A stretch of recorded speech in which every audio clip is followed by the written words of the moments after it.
El sistema nervioso simpático, como les decía, de la T1 a la L3-L4, son neuronas preganglionares que salen de la médula espinal con las raíces ventrales a los nervios espinales. Importante es que van a pasar de las ramas comunicantes blancas hacia la cadena de ganglios simpáticos paravertebrales, terminando en la mayor parte de los cuerpos celulares de las neuronas postganglionares. Algunas viajan a las vísceras, otras vuelven a entrar a los nervios espinales y otras vuelven a revertir a través de la médula espinal. Esto es lo importante. No importa hacia dónde van a ir, a qué víscera, sino que salen de la médula espinal, van al ganglio nervioso, del ganglio nervioso pueden bajar a otras vísceras o pueden dar vueltas otra vez hacia la médula espinal. En cambio, el parasimpático es los eferentes craneanos que van a inervar, sería el motor ocular común, el facial, el glosofaringeo, las torácicas y abdominales superiores a través de los nervios vagos y las vías eferentes sacrales que van a inervar las vías pélvicas a través de las ramas pélvicas de los nervios sacrales.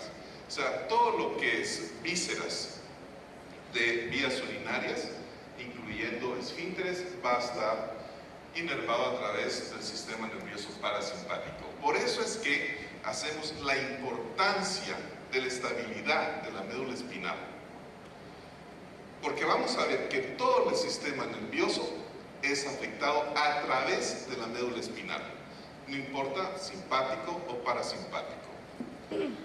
Las fibras colinérgicas son todas las neuronas preganglionares o las neuronas postganglionares anatómicamente parasimpáticas o las anatómicas simpáticas que inervan las glándulas sudoríparas o las neuronas anatómicas simpáticas que inervan vasos sanguíneos, músculos esqueléticos o producen una vasodilatación. En cambio, las noradrenérgicas son todas las restantes neuronas postganglionares del simpático, especialmente, y aquí es donde hay que hacer un poco de énfasis, toda la médula suprarrenal, que es un ganglio simpático que se ha atrofiado para permitir una liberación del sistema de noradrenérgicos. Las neuronas colinérgicas van hacia dichas células y van a inervar, secretar y movilizar esta glándula. El músculo liso de las paredes de las vísceras, también huecas, suelen ser inervados por las fibras colinérgicas como adrenérgicas.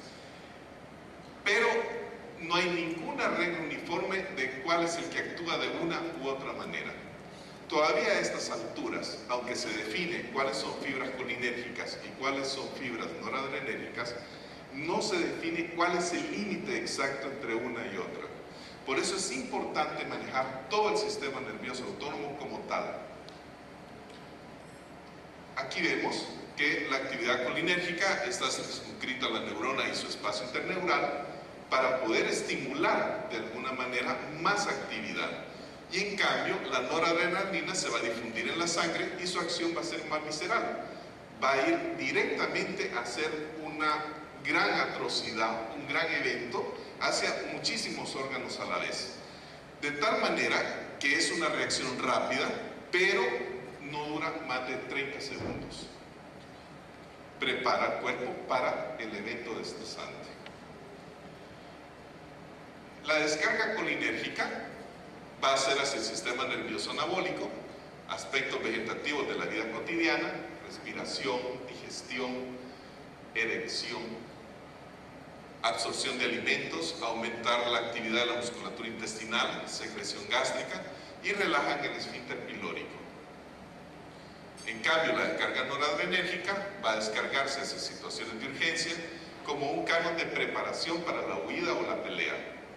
Le prepara a usted hacia cualquier situación, ya sea un enfrenado de carro, o que viene a preparar, o que va a presentar un examen, o que viene un paciente y le dice: no doctor, no me sentí bien con lo que usted me dio, ¿qué me va a hacer más? ¿Por qué me está cobrando si no le sirve? Entonces, cualquier situación que nos prepare en la vida para el estrés tiene que ver precisamente con esta situación de descarga noradrenérgica.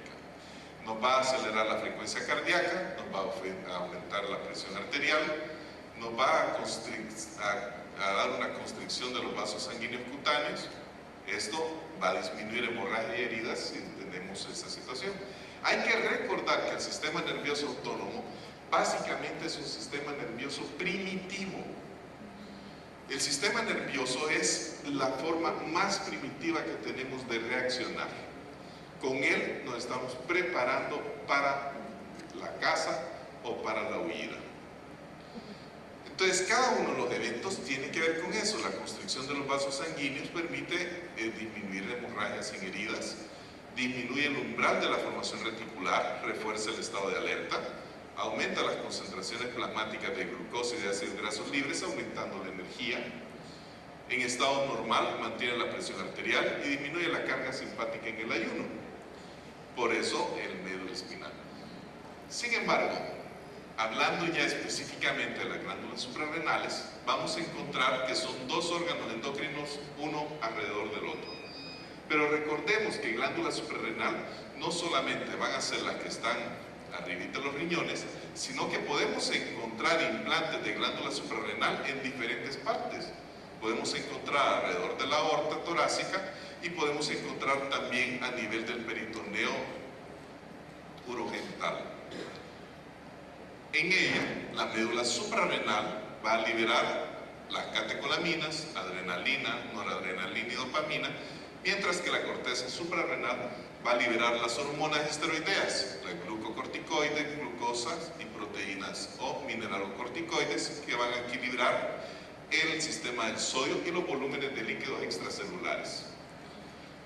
Es un ganglio simpático cuyas neuronas postganglionares perdieron su acción y se volvieron solamente células secretoras. Es inervada y secreta por los nervios esplénicos. Lisado del glándula suprarrenal, cuando nosotros queremos utilizarlo, no debemos ser limitados. Si nosotros sentimos que el paciente necesita una liberación mayor de las glándulas suprarrenales o un control de las mismas, tenemos que mantener 40 o 50 gotas una o dos veces al día. Esa es la dosis importante para poderse trabajar. Recordemos que la médula secreta sobre todo adrenalina en un 90% y un poco de noradrenalina. Si el paciente se mantiene en un estrés sostenido, de velos, trabajos, mala alimentación, va a estar en un estrés mantenido todo el tiempo. Entonces las glándulas suprarrenales van a estar trabajando en una forma muy baja y muy hipotónica para poder sostener ese estrés mantenido. De esa manera necesita entonces poderse estimular orgánicamente y volver otra vez a mantener los tejidos orgánicos equilibrados. Recordemos que la noradrenalina necesita de la hidroxilación de la descarboxilación de tirosina. Entonces necesita importantísimo la administración de los aminoácidos específicos para glándula suprarrenal. Ya dijo el doctor Marcelo La Vega, les puso un cuadro muy interesante de estudios donde no se debe de aplicar un solo aminoácido o inyectar un solo aminoácido o un pool de aminoácidos que no sean orgánicos, porque definitivamente no vamos a estimular o no vamos a dar una reproducción celular si estamos metiendo pequeñas dosis que no llegan a ser un estímulo orgánico específico. En muchas ocasiones les he presentado el ciclo de catalizadores del ciclo de Krebs con todos los aminoácidos que en ellos se tiene que incurrir, porque tiene que haber una situación homeostásica de aminoácidos para eso. La adrenalina se va a formar a través de la metilación de la noradrenalina. Independientemente de todo eso, necesitamos cantidades apreciables en cerebro y en glándula suprarrenal de la enzima fenilestanolamina N-metiltransferasa para que se pueda transformar la noradrenalina en adrenalina. Esto es importante porque si no tenemos ese tipo de enzima, entonces no va a haber una buena actividad adrenal. La dopamina, en el 95%, el 70% adrenalina y la noradrenalina se conjugan con el sulfato que los inactiva. Todavía no se sabe a estas alturas, vuelvo a repetir, cómo está funcionando todo este sistema. Sin embargo, las catecolaminas duran la noradrenalina 30 segundos, mientras que la adrenalina hasta 2 minutos. va a aparecer ya en orina 50% metanefrina y normetanefrina libre o conjugados de la cantidad de metabolitos que se van a producir a través de la adrenalina. Pero es importante encontrar que cuando se secreta la glándula va a iniciar como acetilcolina, y la acetilcolina está formada simplemente por aminoácidos. No está formado por hormonas, no está formado por glándulas, no está formado por otra cosa más que aminoácidos de las neuronas preganglionares que van a inervar las células secretoras. Estos van a abrir los canales y cationes del calcio para permitir que haya una liberación del músculo liso y que éste pueda activarse y pueda dilatarse perfectamente. Entonces es importante recordar que en los efectos del asma, en los efectos de broncoespasmo, cuando los canales de calcio no se abren, hay una contractibilidad muscular. Entonces, aún en esas pequeñas situaciones de estrés bronquial, necesitamos perfectamente la liberación de la adrenalina. Vemos que todos estos son los efectos diferentes que tiene la adrenalina y noradrenalina. Todos ellos tienen que ver precisamente con el mantenimiento del estrés. Vasoconstricciones, aumento de presión sistólica, ensanchamiento de la presión, etc. También tiene efecto glucogenolítico. También tiene la secreción de la insulina y el glucagón, aumento de la actividad metabólica, excitación de la glándula tiroides. Reguladores del potasio intra y extracelular al formar la expulsión del potasio hepático al plasma. ¿Cuánto de esto no está alterado cuando tenemos que el paciente es hipernatrémico? ¿Cuánto de esto no está molesto o se mantiene un estrés inadecuado cuando el paciente mantiene grandes cantidades de sodio contra los efectos positivos del potasio? La dopamina. Ya el doctor Marcelo habló de los efectos dopaminérgicos, pero hay que recordar que la dopamina es importantísimo producto de las glándulas suprarrenales también. La secreción de glándulas de catecolaminas es baja en el estado basal y aún más durante el sueño. El incremento de la descarga medular en estado de urgencia es parte de la descarga difusa de catecolaminas del sistema simpático. Y la secreción de noradrenalina va a aumentar en la situación de tensión emocional con que el individuo está familiarizado. Sin embargo, la secreción de adrenalina va a aumentar en situaciones en que el individuo no sabe qué le está esperando. Esto es importante porque la liberación de adrenalina, noradrenalina, es rápida. Es una situación en que ya se dispara y mantiene ese estrés, o sea, lo prepara. Pero para que el paciente se mantenga en ese estrés, necesitamos algo. Necesitamos que las glándulas suprarrenales estén produciendo mineralocorticoides. La pérdida de sodio va a producir insuficiencia circulatoria, hipotensión o choque mortal. Los mineralocorticoides. Los glucocorticoides están relacionados con el metabolismo del agua, los carbohidratos, las proteínas y grasas, que es anormal, colapso y muerte. Como ven, muchos pacientes pueden estar queriendo bajar de peso o muchos pacientes pueden tener un metabolismo lento y simplemente es por exceso de estrés. Hay muchos pacientes que dicen, no doctor, si yo no como, pero el metabolismo de los carbohidratos está relacionado directamente con el uso del mal funcionamiento de las glándulas suprarrenales. Los efectos de los glucocorticoides están aumentados debido a los glucocorticoides receptores. Esto permite que haya una diferenciación en la transcripción de algunos segmentos del DNA y del RNA mensajero que se van a sintetizar enzimas de afectación celular. Hasta ahí llega la altura de los grandes problemas que se pueden dar con un mal funcionamiento de las glándulas suprarrenales. Como vemos, el exceso de glucocorticoides va a disminuir el número de eosinófilos, baja el sistema inmunológico, por efecto del secuestro en el vaso de los pulmones, disminuye el número de basófilos circulantes, va a incrementar el número de neutrófilos, plaquetas y glóbulos rojos, disminuye el número de linfocitos circulantes y el tamaño de los ganglios linfáticos, y disminuye, por cierto, el timo también, y la inhibición de la actividad mitótica linfocitaria, por lo tanto también va a disminuir la cantidad de linfocitos de killer. va a inhibir la IL-2 por los linfocitos T, deteniendo la proliferación linfocitaria, inhibe la producción de IL-1 por los monocitos y macrófagos. Timo, importantísimo en todo aquel problema de estrés. Recuerden una cosa, la respuesta al estrés es igual en cualquier situación. Como les decía, ya sea por exámenes, ya sea por mucho trabajo, ya sea por enfermedades. Pero si este estrés se mantiene durante muchísimos días, semanas o meses, va a haber una disminución del sistema inmunológico. Si al paciente tiene mala suerte y durante esa baja del sistema inmunológico le cae algún tipo de enfermedad, una enfermedad infecciosa, una enfermedad viral, una enfermedad bacteriana, su sistema inmunológico está deprimido, va a todavía estar más deprimido. Si ustedes saben sobre lo que es el SIDA, definitivamente tiene muchísimo que ver con esto, y una de las formas más importantes que se tienen es elevar el sistema inmunológico a través del timo. De las primeras cosas que aprendí con los lisados, con el doctor Marcelo La Vega, fue la utilización del lisado de timo para los sistemas inmunodeprimidos. Y definitivamente, si nos vamos a ver cuál es la situación de cualquier persona en cualquier parte del planeta, es bajo un estrés sostenido.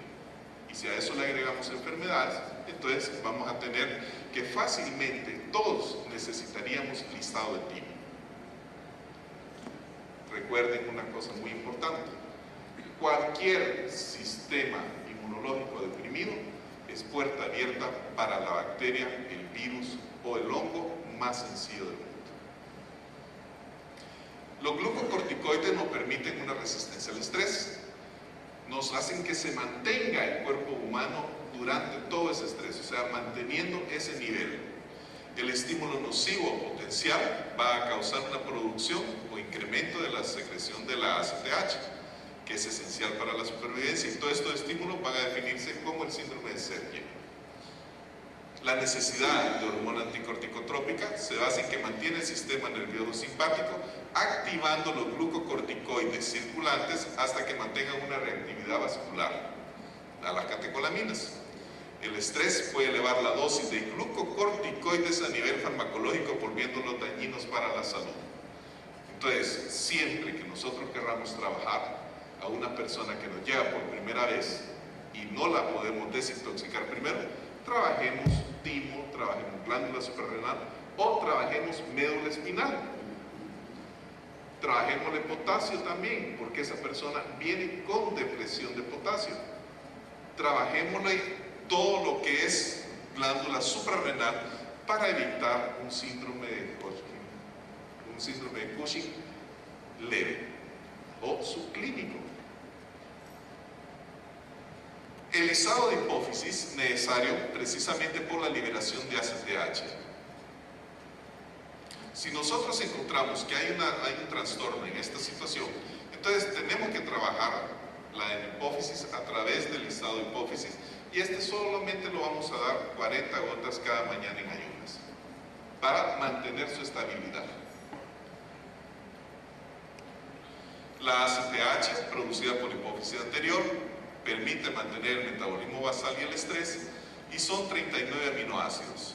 Su vida media 10 minutos, su ritmo circadiano, especialmente durante la mañana, en el 75%, que mantiene que el cortisol estable, y de 4 a 10 AM. Son menos frecuentes en la tarde sus problemas circulatorios. Incrementa las situaciones de estrés, especialmente a través del hipotálamo. Recordemos esto, que es sumamente importante.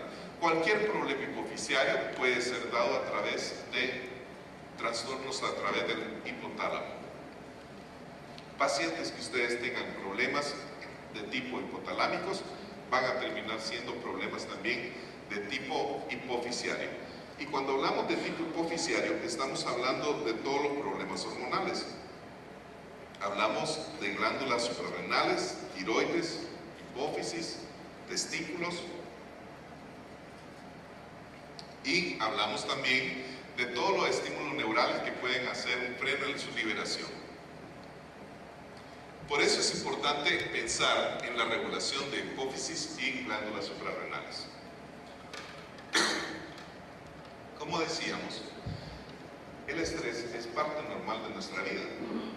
Sin embargo, hay que tener en cuenta que es un problema grave de cada 1 por 20 personas. Si nosotros trabajamos en cualquier tipo de servicio médico y vemos cómo nos consulta el paciente, vamos a ver que el miedo, las depresiones, la baja autoestima, la incompetencia, las somatizaciones son parte importante de cualquier patología.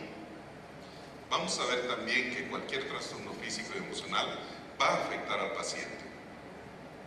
Cada persona maneja su estrés de forma diferente, pero la forma en que podamos enfocarle a ese paciente nos va a permitir levantar más rápido o más lento a nuestro paciente. La palabra estrés es una palabra que sirve para designar un estado al que somos incapaces de afrontar bajo las exigencias propias de nuestra vida. Asimismo, otros términos son ansiedad, necesaria para la subsistencia humana, pero nos permite prepararnos para una actividad normal. Otras veces, sin embargo, es un obstáculo para nuestra vida y nos entorpece nuestra alteración. Puede ser de un tipo aguda o crónica. Sin embargo, generalmente una persona sana puede soportar el estrés normal, pero cuando esta persona sana ya no lo puede mantener, empieza a sentirse mal, la mente y el cuerpo se agitan, hay miedo, leve al extremo del futuro, nos cuesta sacar el problema de la cabeza y nos cuesta relajarnos más por la noche. Puede producir agitación o depresiones. El psicoestabilizador cerebro-hipotálamo es importante para mantener esta situación, porque a través del cerebro, de la corteza cerebral y del hipotálamo, permitimos mantener el efecto directo sobre la hipófisis y las glándulas suprarrenales. El izado psicoestabilizador podemos darlo, dependiendo de qué crisis tiene el paciente, entre 40, 60 y hasta 120 gotas 2 veces o 3 veces al día. Si ustedes van a recibir un paciente con mucho estrés, con muchos problemas mentales, ustedes no van a estarle perdonando en ningún momento las cantidades masivas de psicoestabilizador. Porque si no, ese paciente les va a caer en un problema de dependencia de drogas. Van a necesitar Lexotan, van a necesitar cualquier otro medicamento, porque ya un paciente de ese tipo ya no le soporta una valeriana, una pasiflora. Ya necesita más drogas en sí. En el estrés se forma un círculo vicioso que se amplifica de 2 formas: agitación, fatiga mental, que nos impide concentrarnos en el problema, evita enfrentarlo y lo elude hasta la forma más grande. Los síntomas físicos del estrés del sistema nervioso autónomo nos hacen entrar en una simpaticotomía persistente y hace que nos agoten los recursos. El estrés es una respuesta primitiva en nuestra evolución, sin embargo, nos permite huir o mantener el miedo. Los que saben de medicina alternativa y los que saben de los 5 elementos se van a recordar que el miedo es parte fundamental de los riñones.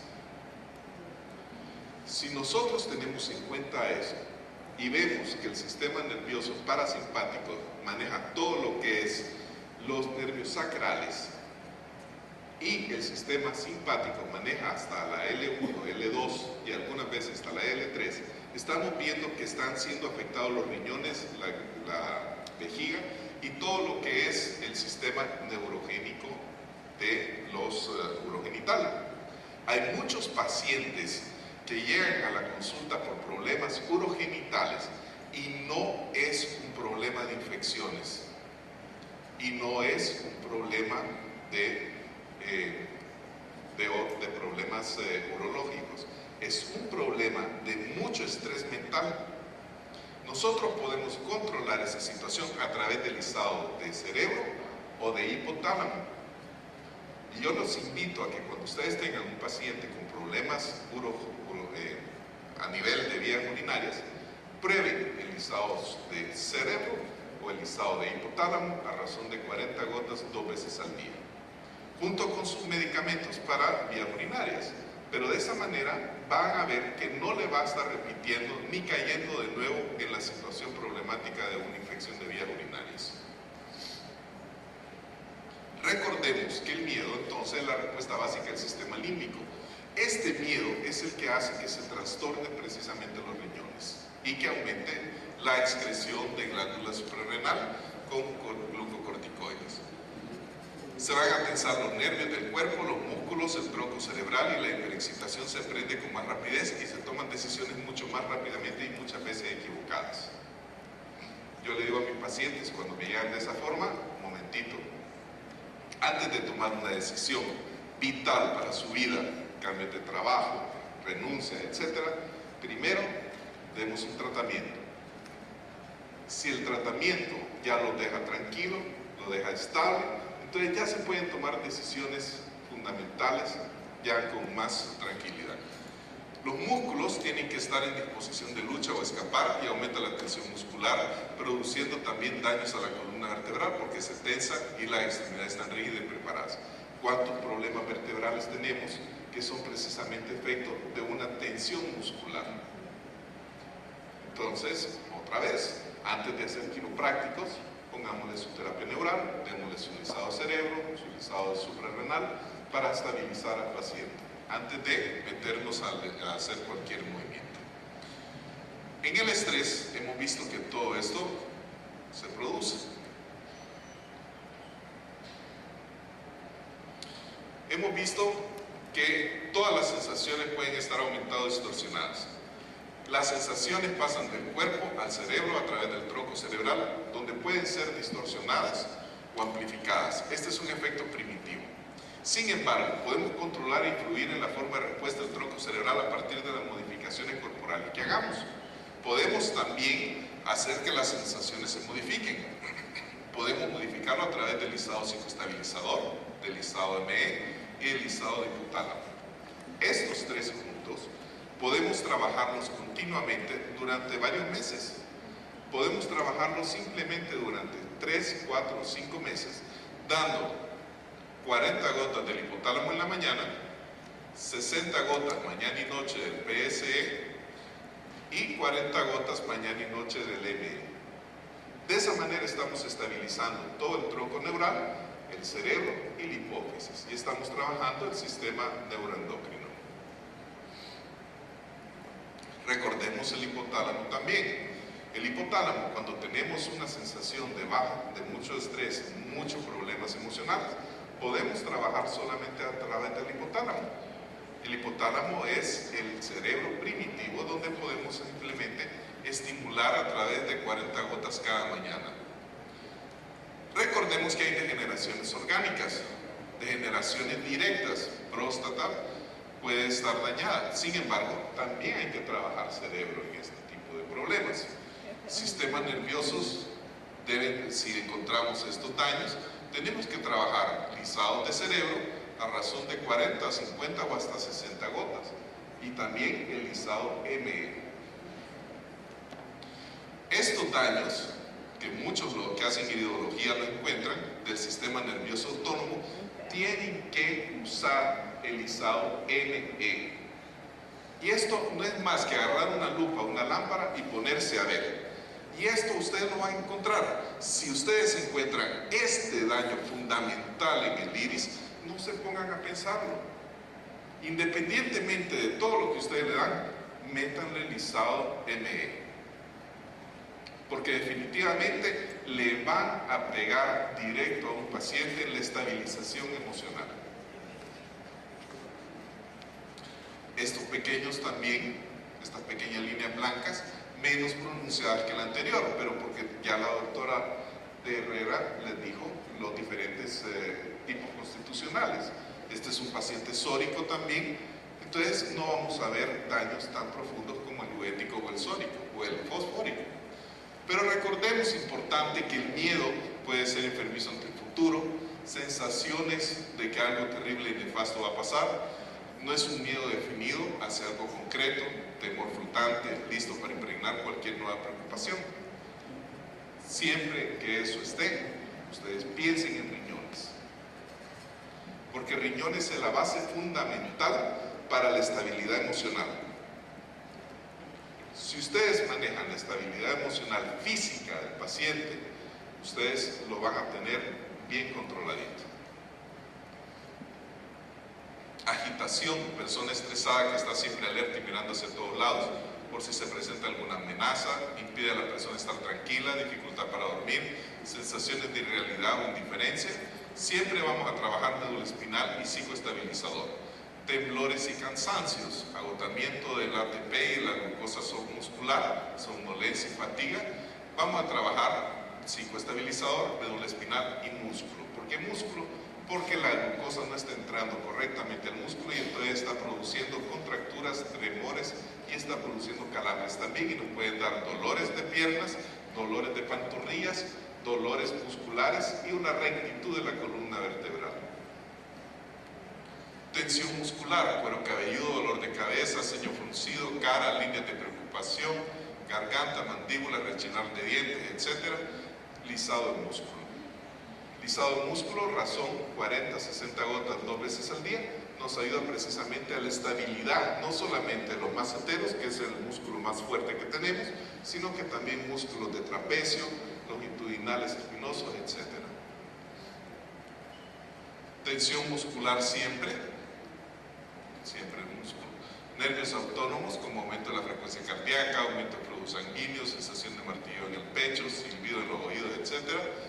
Nervios autónomos, sudor, frío en la piel, manos, pies y mareos, hiperactividad del estómago y los intestinos, falta de apetito por las náuseas, defecación dificultosa o estreñimiento. Todo eso puede parecer síntomas de tiroides, pero ya vimos también que el exceso de glucocorticoides nos va a estimular la glándula tiroidea. Entonces, no solamente tenemos que tirarnos por lo aparente, sino que hay que ver de dónde viene ese origen. Gastar 15-20 minutos con un paciente sobre una plática es muy productiva para saber cuál es el tipo de medicamento que se le debe dar. La base fundamental, ME y PSE. Hay que reconocerlo, especialmente en la impaciencia. Se cepillan los dientes furiosamente, son malos conductores en los atascamientos, suben gradas de 2 en 2, interrumpen, terminan la frase de su interlocutor, golpetean los pies, manos, juegan con los bolígrafos, abordan continuamente nuevas tareas y dejan inconclusas las anteriores, falta de gozo sexual, rabia contenida, falta de concentración, hipófisis. Básico para todo esto. Que ustedes al vecino lo están viendo raro, hipófisis. Fobias, cualquier tipo de fobia, vamos a trabajar con el lisado psicoestabilizador, es el estabilizador fundamental. Y el plan de autoayuda, por supuesto, estrés mental, tratar de evitar todos los fármacos. Y lo más importante en el plan de autoayuda es no tomar decisiones precipitadas bajo la influencia de la impaciencia. El estilo de vida tiene que cambiar, tiempo, espacio, aficiones, movimientos, religión. Hay que pegarse a la religión de cualquier tipo. Lo importante es tener hacia dónde. Sensibilidad a algún alimento específico, se tienen que hacer evaluaciones de alergia para ver si no es un alimento el que está produciendo el estrés continuado de las glándulas suprarrenales. Comer a buen ritmo, tabaco, alcohol y temperamento propenso al estrés, es un temperamento competitivo, perfeccionista, identificación excesiva. La respiración tiene que ser una respiración totalmente cambiada. Generalmente el paciente hace una respiración diafragmática, pero en un paciente con problemas de estrés se vuelve torácica, produciendo ansiedad, los músculos del tórax, costillo y abdomen duelen. Puede ser accesoria, produciendo asma o hiperventilación, o paradójica, con estrés prolongado, los músculos del diafragma se estiran muy levemente. En fin, tenemos que buscar maneras para controlar nuestra respiración, hacer tai chi, hacer ejercicios de estiramiento, como ustedes quieran, nadar, ejercicios, etc. Pero buscar la manera de lograr un desplazamiento mejor de la musculatura. Cualquier tipo de autoayuda que ustedes busquen es importante. Y es importante acá determinar que emociones como cólera están relacionadas con el hígado, la alegría con el corazón, la obsesión con el estómago, el vaso, páncreas, la tristeza con el pulmón y los miedos con la vejiga, riñón. Si ustedes logran determinar cuál es el miedo específico, o cuál es el sentimiento emocional del paciente, ustedes tienen ganado el 80% de la consulta, porque fácilmente se dirigen hacia el lisado que necesita ese paciente. Pueden utilizar una técnica muy fácil de examen en la consulta. Los que no tengan dermatrón pueden usar el pulso. Los que no quieran utilizar el pulso pueden utilizar la quinesis. Pero de cualquier manera, ustedes pueden comprar fácilmente un lisado de cerebro, un lisado de hipotálamo, un lisado de glándula suprarrenal, un lisado de hígado, uno de corazón, uno de riñón, uno de páncreas y un gastrointestinal y uno de hígado. Y ustedes están probándole al paciente y tocándole el pulso. No es más que eso. Es la cosa más sencilla que hay. Si el pulso sube, ese lisado es el que necesita. Si el pulso baja, ese lisado no lo necesita. Y ustedes tienen de esa manera los 5 elementos comprobados, porque saben cómo se van a dirigir. Si el paciente le cae bien el de hígado, bueno, se van directamente por el sistema de madera. Es la forma más básica y más sencilla. Acordémonos de estos, todas las relaciones de dominancia y regeneración. La cólera en el hígado, el abatimiento en el corazón, la obsesión en el páncreas, la tristeza en los pulmones y el miedo, especialmente el miedo en los riñones. Podemos hacer el examen a través de Vicom, a través de la columna, lo que hacen kinesiología, quiropraxia, etc. Acordémonos que todos estos tienen relación directamente con las diferentes partes del cuerpo. Pero básicamente, si tenemos un problema kinesiológico, recordemos músculo, médula espinal y OTF. Fíjense que médula espinal es un lisado muy poco utilizado. Sin embargo, es el hermano menor de todas las patologías. Y es importante mantenerlo siempre a razón de 40 o 60 gotas. En todos los trastornos intervertebrales menores, debilidades, desequilibrios, etc. Bueno, básicamente esto es lo que les quería dar este día. Y lo más importante, como les digo, que se lleven en mente lisado de médula espinal para cualquier problema de estrés. Y cuando hablemos de estrés, hablar de no solamente el estrés por un examen, sino que el estrés cotidiano, su vida entera, tienen que basarla básicamente en el buen funcionamiento de la glándula suprarrenal